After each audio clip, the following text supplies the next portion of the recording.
Amaniganj block का है। अमानीगंज में बीजेपी बहुत जबरदस्त लड़ती नजर आई। अब तक जो ये रुझान आए हैं कि भारतीय जनता पार्टी के प्रत्याशी जो है चंद्रभान पासवान बहुत अच्छा लड़े हैं। अच्छा, हर बूथों पे लगभग। और दूसरा जो है मिल्कीपुर में भी जो है उन्होंने उनका प्रदर्शन अच्छा रहा, ठीक ठाक रहा, जो सुनने में आया है। बाकी तो वो तो वोट में है वो।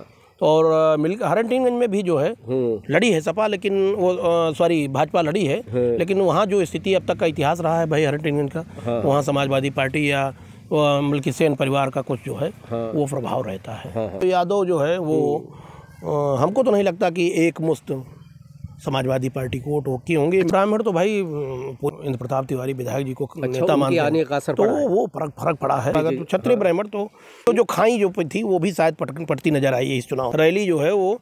वही लोग गांव देहात के रहने वाले, वही लोग बीजेपी की रैली में भी हमको दिखाई पड़े में वही अखिलेश यादव के यहाँ भी दिखे हैं। जैसे गांव देहात का आदमी इस समय उनको 2000 रुपये किसानों को वो मिल रही है, किसान सम्मान निधि, 5 किलो राशन पा रहे हैं, तो ये तो सब बेस करता ही है। नमस्कार, इस समय मिल्कीपुर में हूँ।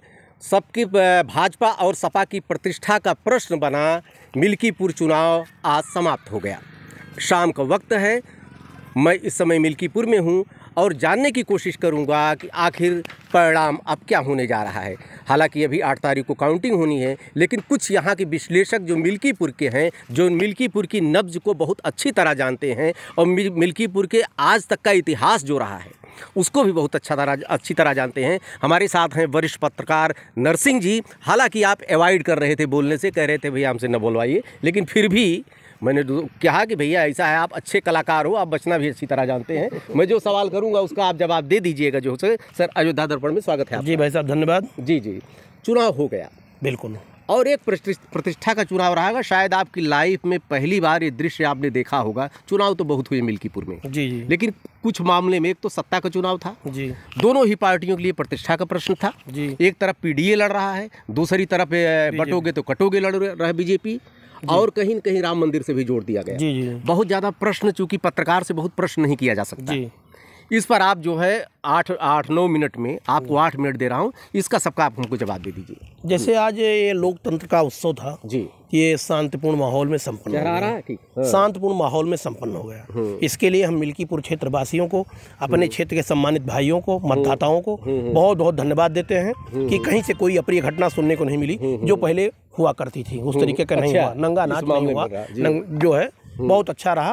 और सबको धन्यवाद है। जी। और जो है पक्ष विपक्ष जो भी रहे, कहीं ऐसा इस तरीके का नहीं हुआ कि आमने के सामने की कोई टकराहट हुई हो। जी। ये भी नहीं देखने को मिला, सुनने को मिला। चूँकि मैंने कई बूथों का दौरा भी किया था अपनी टीम के साथ, तो बहुत अच्छा रहा। और रह गई बात जो है चुनाव परिणाम, तो परिणाम अभी भविष्य के गर्त में है, ये कहा नहीं जा सकता कौन जीतेगा हारेगा। ये तो मतलब जितने ब्लॉक हैं, ब्लॉकों का एनालिसिस अगर किया जाए, जी, तो आपको क्या प्रथम दृष्टया क्या लड़ते आए दोनों पार्टियों में, कौन कहां से लड़ता नजर आया? जैसे अमानीगंज ब्लॉक का है। अमानीगंज में बीजेपी बहुत जबरदस्त लड़ती नजर आई। अब तक जो ये रुझान आए हैं कि भारतीय जनता पार्टी के प्रत्याशी जो है चंद्रभान पासवान बहुत अच्छा लड़े हैं। अच्छा, हर बूथों पे लगभग। और दूसरा जो है मिल्कीपुर में भी जो है उन्होंने उनका प्रदर्शन अच्छा रहा, ठीक ठाक रहा, जो सुनने में आया है। बाकी तो वो तो वोट में है वो। और हरनटिनगंज में भी जो है लड़ी है सपा, लेकिन वो भाजपा लड़ी है, लेकिन वहाँ जो स्थिति अब तक का इतिहास रहा है भाई हरनटिनगंज का, वहाँ समाजवादी पार्टी या मिल्की सेन परिवार का कुछ जो है वो प्रभाव रहता है।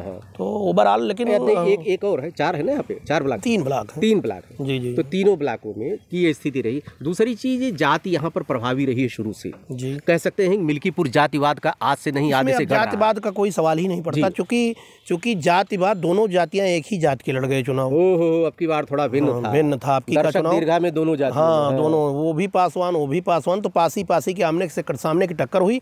इसमें और लोग जो है क्षत्रिय ब्राह्मण चौरसिया कहार गुजर जो भी रहे, वो जो है वो जो है बिल्कुल जो है वो निर्णायक की भूमिका में रहे। देखिए यहाँ पर देखिए, जातियां तो बहुत रहे, लेकिन 2 जातियां निर्णायक रही हैं। दो ही का कंटेस्ट हमेशा रहा। एक यादव, दूसरे ब्राह्मण। इन दोनों का सिनेरियो क्या रहा आपकी बात? क्योंकि अपनी बार दर्शक दीर्घा में दोनों यादव जो है वो हमको तो नहीं लगता कि एक मुश्त समाजवादी पार्टी को वोट की होंगे। अच्छा, बटा है यादव मिल्कीपुर, वहाँ कुछ जरूर बटा है। कुछ बटा है। कुछ बटा है। अच्छा, ये ब्राह्मणों की क्या स्थिति रही?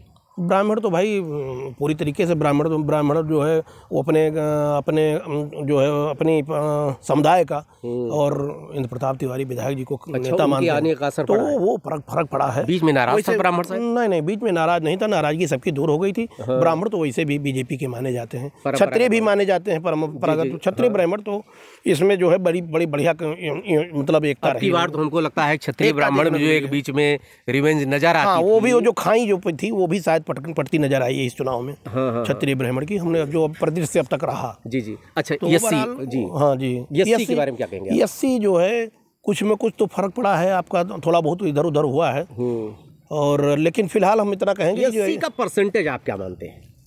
एससी का जी देखिए सीधी लड़ाई सपा और बसपा में ही, तो नो डाउट जी, इसे कहने में कोई संदेह नहीं। लेकिन परसेंटेज एससी ओवरऑल हमको तो लगता है अगर 80 वोट एससी के पड़े हैं तो उसमें 50 वोट 40 वोट दोनों में बटे 50-50। हाँ बिल्कुल, एससी बटे हैं, बिल्कुल बटा है। अच्छा, पीडीए का समीकरण बहुत ज्यादा यहाँ पे नहीं चल पाया, ओडीए नहीं चल पाया है। जी। हाँ, ये चुनाव अब की का अनूठा चुनाव रहा है हमारे सबको लगता है। हाँ। जी। इधर 2 इवेंट हुए बहुत जबरदस्त चुनाव के 2 दिन पहले।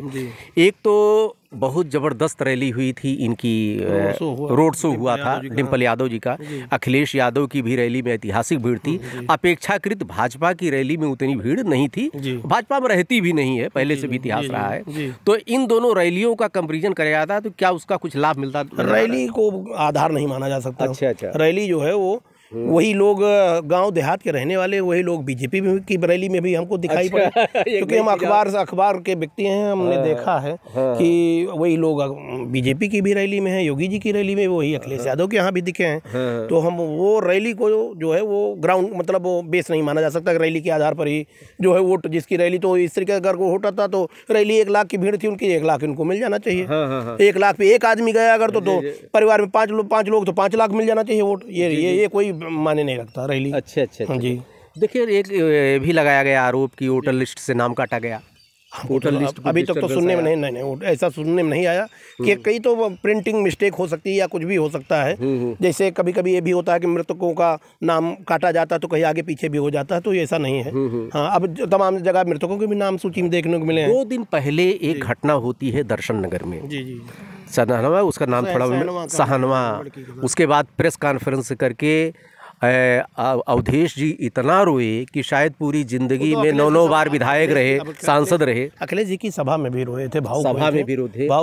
ये क्या भावुक जो हुए थे अवधेश जी, उसका क्या कुछ असर दिख रहा था? अभी ये तो सुनने में नहीं आया गांव देहात में कि कोई उसका चर्चा हुई। मनोरंजन के पात्र जरूर बने नजर आए। वो तो दिख रहा था सोशल मीडिया पे हर जगह। तो वो अलग चीज़ है, हम नहीं कह सकते। वो हर आदमी का दिल एक तरीके से कठोर नहीं होता। हो सकता है कि वास्तविक रूप से रोए रहे हों या रोने की मुद्रा बनाए रहे हों, ऐसा हम नहीं कह सकते।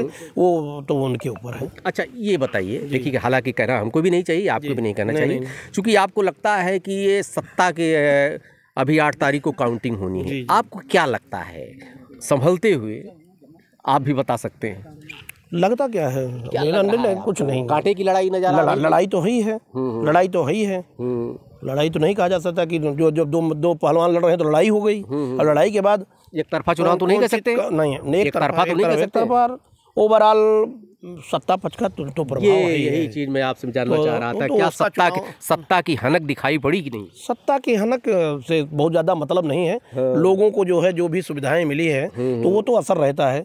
जैसे गांव देहात का आदमी इस समय उनको 2000 रुपए किसानों को वो मिल रही है, किसान सम्मान निधि, 5 किलो राशन पा रहे हैं, तो ये तो सब बेस करता ही है। अरे आप हमको अभी 100 रुपए दे दीजिए और हमसे कहिए चलिए भैया जो है अब आप हमसे कहिए जो है तो हम आपकी खिलाफत कर पाएंगे। अगर आपसे हम 1 रुपए ले लें तो हम आपसे कहीं आपका विरोध नहीं कर पाएंगे। हम आपसे नजर नहीं मिला पाएंगे, या तो आपको लौटा देंगे तब आपसे नजर मिला सकते हैं। तो ये बात ये सब है। ऐसा नहीं है। आप हैं भैया नरसिंह जी, वरिष्ठ पत्रकार हैं और अपने पत्रकारिता धर्म का पालन करते हुए जो भी प्रश्न मैंने किया, उन्होंने बहुत सलीक निरपेक्ष तरीके से आपने उस प्रश्नों का जवाब दिया। लेकिन एक तरफ ये मानते हैं कि ये लड़ाई, चूंकि ये सत्ता का चुनाव था, तो लड़ाई चिल्ला ही रहे लोग, कहने के आरोप प्रत्यारोप विपक्षी आरोप लगा रहे हैं। इसलिए परिणाम तो आपकी बात से आप लोग खुद निचोड़ निकाल सकते हैं। न मैं कुछ कहूँगा न आप कुछ कहेंगे, लेकिन इतनी बात करने के बाद आप क्या उसका रिजल्ट जानते। देखते रहिए अयोध्या दर्पण। धन्यवाद।